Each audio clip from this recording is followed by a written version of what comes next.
सबको जय मसीह की। पिता परमेश्वर का एक बार फिर से हम धन्यवाद करते हैं कि उसने हमें संभाल बचा के रखा है, जीवित रखा है, जिंदा रखा, जितों के मध्य में रखा है। मेरे प्रियो, आइए परमेश्वर के कलाम से आज हम सीखेंगे।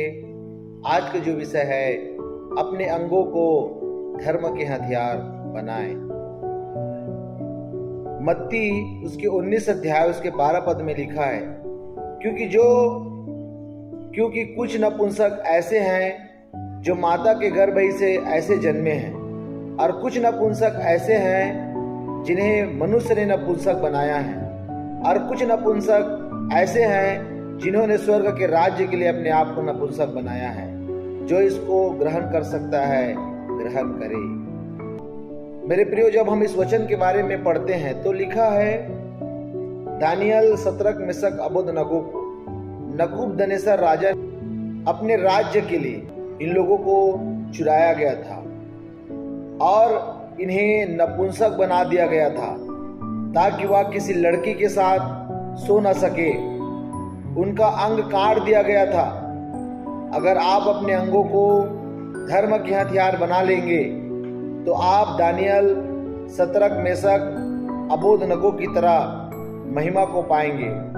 परमेश्वर ने कहा, जो लोग विवाहित है वह अपनी पत्नी के साथ रहे, और जो अविवाहित है वह अपने शरीर को पाप के लिए मार दे और समझे आपके शरीर में अंग ही नहीं है।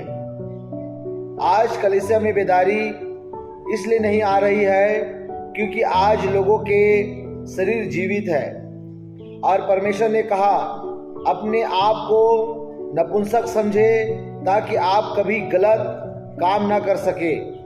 परमेश्वर को 1000 व्यक्ति की जरूरत नहीं है, बल्कि एक व्यक्ति की आपको जरूरत है जो प्रभु को और अपने जीवन को समर्पण कर सके और परमेश्वर की मर्जी को पूरा कर सके। तब आप अपने नगरों को, मोहल्लों को आप बदल पाएंगे। लेकिन आज की कलीसिया में, चर्च में सिर्फ चंगाई और आशीष चाहिए। अगर आप दानियल के जीवन को देखें तो उसकी कोई भी शादी करने की योजना नहीं थी। वह सिर्फ राजा का काम करता था।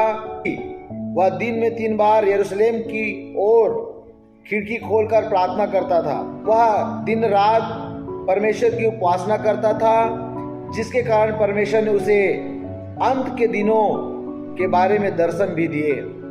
आज बहुत से लोग कहते हैं कि मैं परमेश्वर की सेवा करना चाहता हूं, लेकिन क्या आप इस तरह पवित्रताई में रह सकते हैं जिस तरह का पवित्रताई दानियल, शद्रक, मेशक, अबेदनगो ने जिया?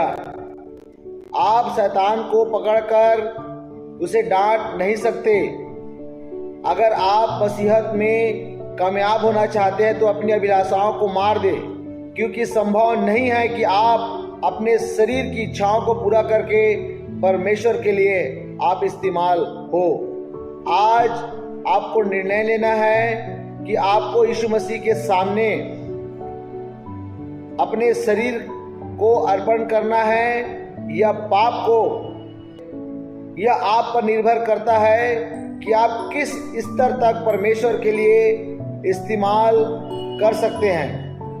आप अपनी चंगाई, छुटकारे, आशीषों को हासिल कर सकते हैं। अगर आप सिर्फ परमेश्वर पर अपने ध्यान को रखकर चलेंगे तो शैतान आपको आगे बढ़ने से कभी भी रोक नहीं पाएगा, और आप लगातार ब्लेसिंग और आशीषित होते रहेंगे यीशु के नाम में।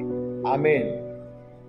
सर्वशक्तिमान परमेश्वर पिता प्रभु जी, इस वचन के लिए मैं आपको धन्यवाद देता हूं कि जो लोग इस वचन को सुने हैं, सुनने के द्वारा पिता अपने जीवन को बदले और आशीष पाए, और अपने देह के द्वारा आपको महिमा दे सके और खुद बच के औरों को बचाने वाला बन सके, यीशु मसीह के नाम में। आमीन।